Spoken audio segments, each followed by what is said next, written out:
हिंदशयवन्दियाणं तिहुवणहिदमहुरविशदवक्काणं अन्तातीतगुणाणं नमो जिणाणं जितभवाणं। बोली श्री खजराट श्यामनाथ भगवान की जय। आचार्य श्री कुंद कुंद स्वामी की जय।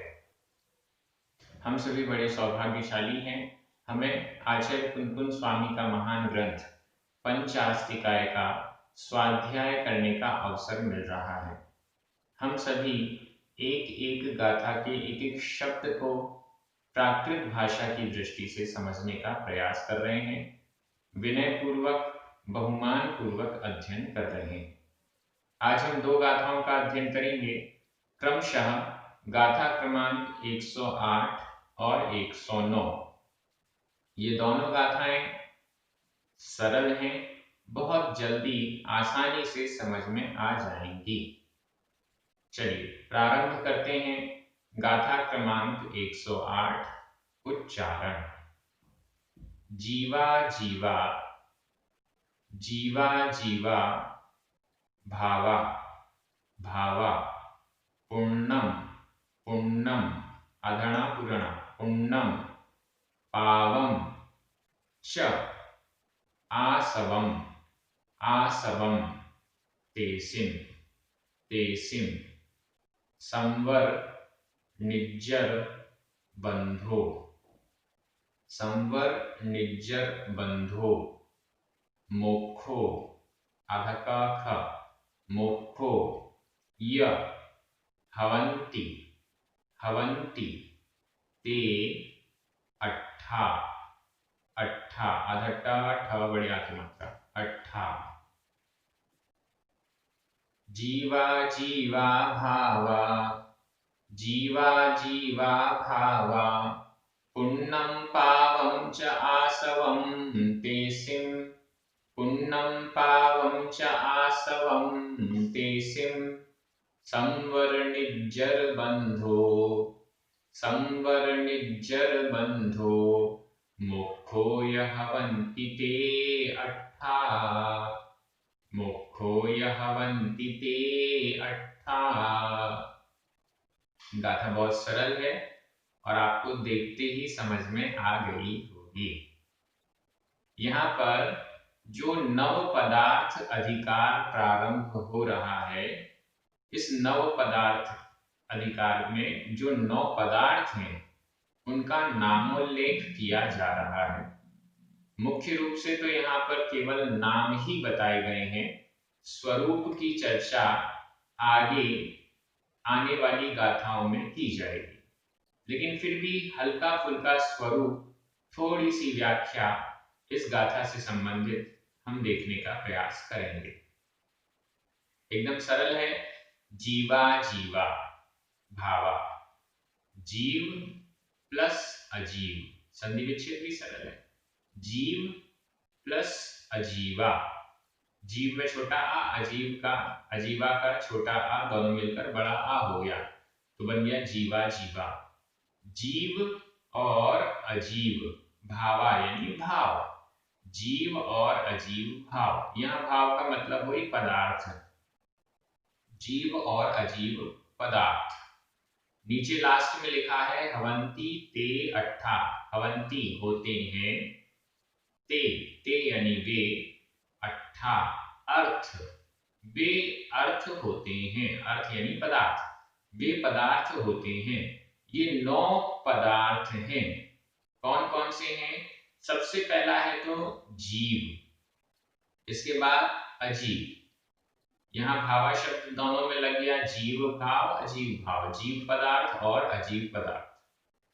पुण्यम पावम च, और च यानी और, पुण्यम पुण्य, पावम पाप। कितने हो गए? 4। जीव पदार्थ, अजीव पदार्थ, पुण्य पदार्थ, पाप पदार्थ। आसवम आश्रव, आश्रव पदार्थ। इसके बाद संवर निज्जर बंधो, संवर पदार्थ, निज्जर निर्जरा, निर्जरा पदार्थ, बंधो बंध पदार्थ, और मोक्षो य और मोक्षो मोक्ष पदार्थ। ये 9 ते अट्ठा हवन्ति, ते यानी ये सभी, ये 9 अट्ठा यानी अर्थ, पदार्थ हवन्ति होते हैं। एकदम सरल तरीके से गाथा का अर्थ हो गया। आप सभी देख रहे हैं कि एक शब्द मैंने अर्थ नहीं किया, तेसिम। आपका ध्यान था कि नहीं उस शब्द पर? तेसिम, तेसिम का अर्थ है उनके, तेसिम का अर्थ है उनके। गाथा का अर्थ तो क्लियर हो गया, लेकिन तेसिम शब्द देने से इस गाथा के अर्थ में और वृद्धि हुई है। गाथा का अर्थ और डीप हो गया है। एक एक शब्द कितना इंपॉर्टेंट होता है। आचार्य कुनकुन स्वामी या किन्हीं भी आचार्य ने गाथाओं में जो एक शब्द भी डाल दिया है तो उसका अर्थ कितना गहरा हो जाता है, वो आप इस शब्द से देखेंगे। तेसिम यानी उनके। अब ये उनके, उनके किनके और क्या, और यहाँ विभक्तियों का डिफरेंस भी आपको दिख रहा है। जीवा जीवा भावा, इसमें तो प्रथमा विभक्ति का बहुवचन है, बाकी सब जगह पुन्नम पावम आसवम संवर निज्जर बंधु मुखो सब जगह प्रथमा का एक वचन है। तो ये 2 प्रकार के डिफरेंस आपको यहाँ पर गाथा में दिख रहे हैं। तेसिम यानी उनके, उनके किनके, इसका रहस्य ऐसे खुल सकता है। जीवा जीवा भावा, जीव और अजीव ये भाव पदार्थ, जीव और अजीव ये पदार्थ, और तेसिम उनके, तेसिम उनके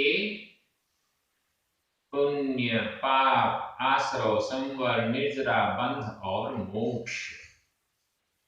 बहुत इंपॉर्टेंट है, तेसिम क्यों लगाया गया?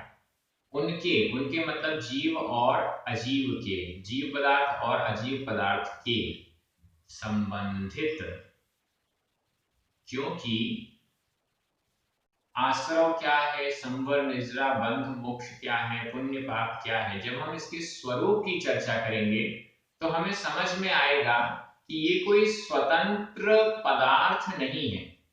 जीव और अजीव ये तो स्वतंत्र द्रव्य हैं। जीव का मतलब जीव, जिसे हमने जीवास्तिकाय में पढ़ा। अजीव का मतलब उद्गल, धर्म, अधर्म, आकाश और काल, ये सब अजीव पदार्थ हो गए। लेकिन पुण्य पाप आश्रव संवर निजरा बंध मोक्ष ये सब ये स्वतंत्र नहीं है, ये अवस्थाएं हैं। किनकी अवस्थाएं हैं?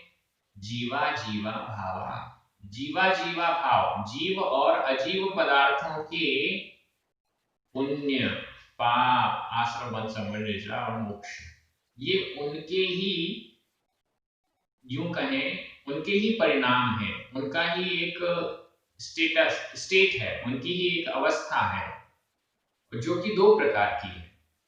इसको हम समझते हैं। जीव और अजीव पदार्थ तो हमने समझ लिया, आगे चर्चा की आएगी स्पष्ट रूप से, वो हम देखेंगे।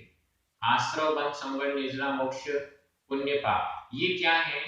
ये संयोगज अवस्थाएं हैं जीव और अजीव की। अजीव से यहाँ मेन रूप से पुद्गल, जीव और पुद्गल की, और पुद्गल में भी मेन रूप से कर्म हो जाएंगे वहां पर। जीव और पुद्गल की संयोगज अवस्थाएं हैं, इसलिए यहाँ पर दिया शब्द तेसिम उनके, उनकी संयोगज अवस्थाएं, पुण्य रूप, पाप रूप, आश्रव रूप, बंध संवर रूप इत्यादि, ये उनकी संयोगज, संयोग से उत्पन्न अवस्थाएं हैं। संयोगज कैसे हैं? मैंने शुरू में कहा था गाथा सरल है, लेकिन ये तेसिम शब्द ने इस गाथा को थोड़ा सा उलझा दिया। संयोगज कैसे हैं? और ये बात समझना बेहद जरूरी है। पुण्य पाप को ही देख लें और आगे भी बढ़ेंगे, आश्रव आदि पे भी चलेंगे। इनका अलग अलग स्वरूप तो आगे गाथाओं में आएगा, लेकिन ये हमें समझना जरूरी है कि जीव और अजीव के संयोग से ये पुण्य बन रहा है, जीव और पुद्गल के संयोग से ये पाप अवस्था बन रही है, जीव और पुद्गल के संयोग से आश्रव, बंध, संवर, निद्रा और मोक्ष अवस्थाएं बन रही हैं। कैसे? जिन भावों से कर्मों का आना होता है वो भाव जीवाश्रव है, और जो प्रोसेस चल रही है कर्मों का आना, यह अजीव आश्रव है या कर्म आश्रव है, या उसे द्रव्याश्रव कहते हैं। भाव आश्रव और द्रव्याश्रव, जीव आश्रव या कर्म आश्रव या अजीव आश्रव, इसको हमें समझना होगा। ऐसे ही आश्रव में, ऐसे ही बंध में भी बंध दो प्रकार का, जीव बंध, अजीव बंध, भाव बंध, द्रव्य बंध। संवर भी दो प्रकार का, भाव संवर, द्रव्य संवर, जीव संवर, अजीव संवर। पुण्य पाप को भी ऐसे ही कर लीजिए, जीव पुण्य, अजीव पुण्य या पौद्गलिक पुण्य, कर्म वाला पुण्य, इसी को ही भाव पुण्य और द्रव्य पुण्य, भाव पाप, द्रव्य पाप, भाव मोक्ष, द्रव्य मोक्ष। ये सारी जो अवस्थाएं हैं जीव और पुद्गल के संयोग से उत्पन्न होने वाली अवस्थाएं हैं। आगे इन सब का वर्णन हमें गाथाओं के द्वारा देखना है और समझना है। अभी इस गाथा ने आपको 9 पदार्थों के नाम बताए हैं और अंदर एक जिज्ञासा उत्पन्न की है कि इनका स्वरूप क्या होना चाहिए। जीव का स्वरूप हमने जीवास्तिकाय में देख लिया और पुद्गल आदि 5 अजीव पदार्थों का स्वरूप भी हमने देख लिया, समझ लिया। अब पुण्य क्या है, पाप क्या है, आश्रव बंध इत्यादि किसे कहते हैं, इन सब का स्वरूप हमें आगे की गाथाओं में देखना है। मैं सोच रहा था कि इस गाथा के व्याख्यान में ही स्वरूप बता दिया जाए, लेकिन फिर मन हुआ कि नहीं, आचार्य कुंकुन स्वामी जब डिटेल से आगे समझाना ही चाहते हैं तो फिर आगे चलते ही एक एक धीरे धीरे समझेंगे, जिससे और अच्छा और गहन तरीके से हमें समझ में आ सके। सामान्य रूप से इनकी परिभाषाएं बहुत सरल और कई उदाहरणों से बताई जाती हैं। मैं एक उदाहरण ले लेता हूं। एक व्यक्ति एक नाव में बैठा, नाव में छेद हो गया, नाव में पानी भरने लग गया। अब उदाहरण है ये, क्या किया गया, नाव में जो नाविक है उसने सबसे पहले देखा पानी भर रहा है, उसने छेद को बंद किया, कपड़ा लगाकर या कोई भी चीज उसमें छेद में लगाकर उस छेद को बंद किया। इसके बाद जो पानी नाव में भर गया था उसको धीरे धीरे हाथों के द्वारा या किसी बर्तन से या किसी भी चीज से उसको बाहर निकालना चालू किया, और जब पूरा पानी खाली हो गया, नाव से हट गया पूरा पानी, तो नाव वापस सही तरीके से चलने लग गई, डूबना बंद हो गया। अब यहाँ पर नाव और उसमें बैठे वाले व्यक्ति, जो व्यक्ति हैं वो तो जीव हैं और नाव ये अजीव है, पुद्गल है। ऐसा एक उदाहरण अपन सेट कर रहे हैं। नाव में छेद हो गया, पानी भरने लग गया, पानी का आना यह हुआ आश्रव, कर्मों का आत्मा से बंधने के लिए आना, या कर्म बंध का जो मार्ग है उसे आश्रव कहा। तो कर्मों का आना ये आश्रव हुआ। इसके बाद वो पानी नाव में भरता चला गया, कर्मों का आत्मा के साथ बंध को प्राप्त हो जाना, बंध जाना, आत्मा के प्रदेश और कर्मों के प्रदेश का एक मेघ हो जाना, यह बंध है। इसके बाद जब पता चला कि पानी तो बहुत भर गया है, उसने देखा, उस छेद को बंद किया, तो आश्रव को, कर्मों के आने के मार्ग को बंद कर देना, यह संवर है। कर्मों का आना जिन जिन द्वारों से हो रहा था, उन उन द्वारों को, उन उन मार्गों को बंद करते जाना, यह संवर है। इसके बाद निर्जरा, जो भरा हुआ पानी है उसको बाहर करते जाना अपने हाथों से या बर्तन आदि से। तो जो कर्म पूर्व के बंधे हुए हैं उन कर्मों को धीरे धीरे धीरे धीरे नष्ट करते जाना, झड़ाते जाना तपस्या आदि के माध्यम से, वो निर्जरा है। और जब पूरी नाव पानी से रहित हो गई, पूरा पानी हटा दिया गया, तो यह अवस्था मोक्ष अवस्था कहलाएगी, जब जीव और कर्म अलग अलग हो गए। जीव में एक भी कर्म बंधा हुआ अब नहीं है, सारे कर्म हटा दिए गए, नष्ट कर दिए गए, निर्जरित कर दिए गए, तो यह अवस्था मोक्ष कहलाती है। अब इन सभी अवस्थाओं के माध्यम से हम समझ सकते हैं यहाँ पर पुण्य और पाप क्या है। जो अच्छे कार्य हो रहे हैं, जो शुभ कार्य हो रहे हैं, वह पुण्य कहलाता है और अशुभ पाप कहलाता है। यह पुण्य और पाप आश्रव आदि रूप भी होता है। आश्रव को दो भेद कर दिए जाते हैं, शुभाश्रव अशुभाश्रव। यह शुभ आश्रव पुण्य है, अशुभ आश्रव पाप है, ऐसा भी समझ सकते हैं। तो बहुत कुछ बातें तो आज इस गाथा की व्याख्या में हो गई हैं। आगे और भी विस्तार के साथ, गहनता के साथ इन नव पदार्थों के स्वरूप पर चर्चा की जाएगी। ये गाथा सरल थी और आपको पूरी समझ में आ गई है। इसमें हवंती यह होते हैं वर्तमान काल अन्य पुरुष बहुवचन का क्रिया रूप है। ते, अट्ठा, जीवा जीवा और भावा ये सब प्रथमा विभक्ति का बहुवचन है। और शेष जो शब्द हैं पुण्यम, पावम, आसवम, संवर, निर्जर, बंधो, बंधो और मुक्को, ये प्रथमा विभक्ति का एक वचन है। तेसिम षष्ठी विभक्ति का बहुवचन है। चलिए अब आगे चलते हैं। गाथा क्रमांक 109। उच्चारण। जीवा जीवा, संसारत्था संसारत्था, आधा था, संसारत्था, निब्बाधा निब्बाधा, आधा ब पूरा ब, निब्बाधा, चेदनप्पगा चेदनप्पगा, यहां भी आधा पा पूरा पा, चेदनप्पगा, दुविहा दुविहा, उपओग लक्षणा उपओग लक्षणा, विय देहादेह पविचारा, ध्यान से देखिए, देहादेह पविचारा, यहाँ आधा पा पूरा पा, देहादेह पविचारा, और बा में बड़ी ई की मात्रा है, देहादेह पविचारा।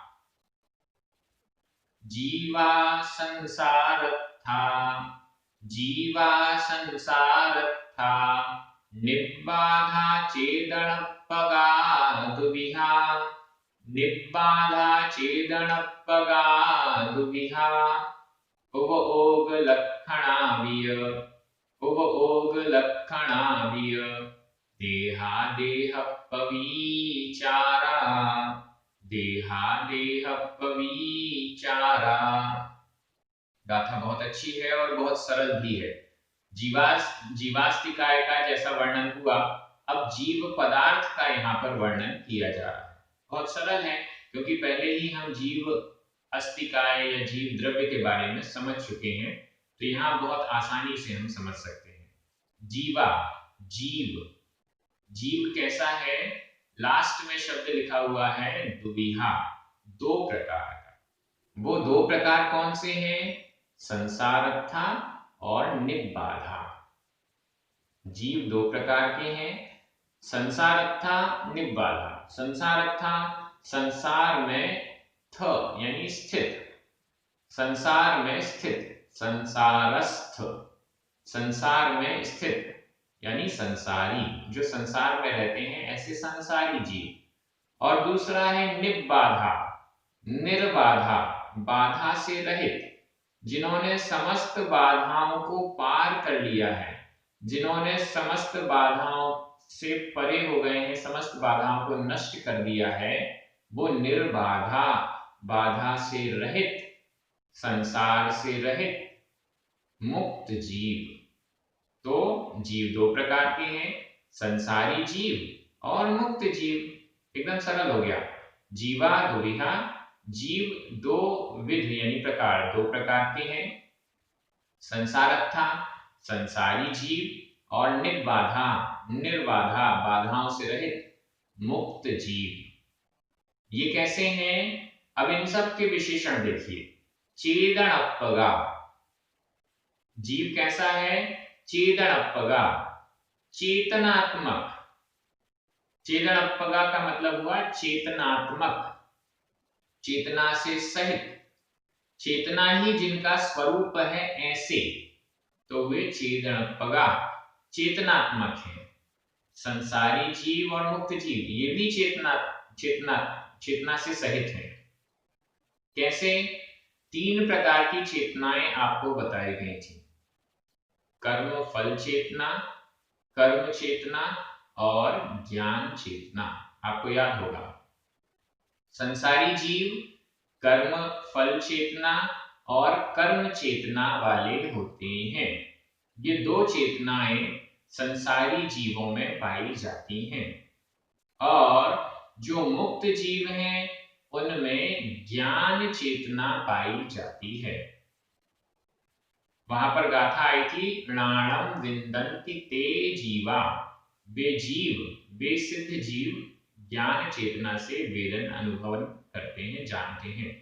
तो यहाँ पर जो निर्बाधा, निर्बाधा बाधा से रहित सिद्ध जीव हैं, वो ज्ञान चेतना वाले हैं, इसे शुद्ध चेतना भी कह सकते हैं।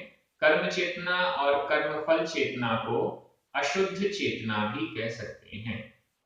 इस दृष्टि से जीव चेतनात्मक होता है।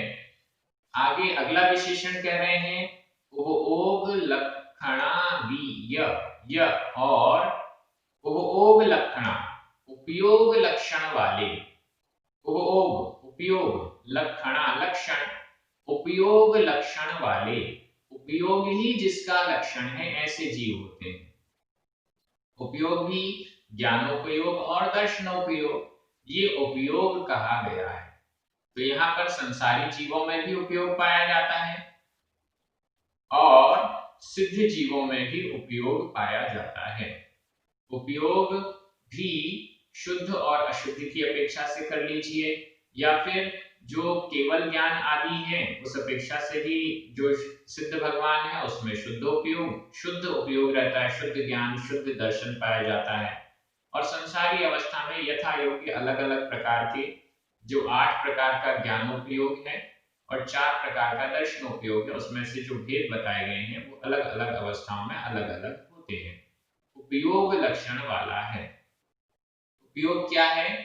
चेतना के साथ हमेशा पाए जाने वाला जो भाव है वह उपयोग कहलाता है। चैतन्य के अनुविधायी परिणाम को उपयोग कहते हैं। चेतना के साथ हमेशा रहता है ज्ञान और दर्शन, तो वह ज्ञानोपयोग और दर्शनोपयोग ये उपयोग है जो जीव में हमेशा पाया जाता है। और अंतिम विशेषण के रूप में देहादेह पविचारा, इसका संधि विच्छेद कर लें, देह प्लस अदेह पविचारा, देह और अदेह, देह प्लस अदेह, हमें छोटा आ, अदेह का छोटा आ, दोनों मिलकर बड़ा आ हो गया, तो देहादेह ऐसा बन गया।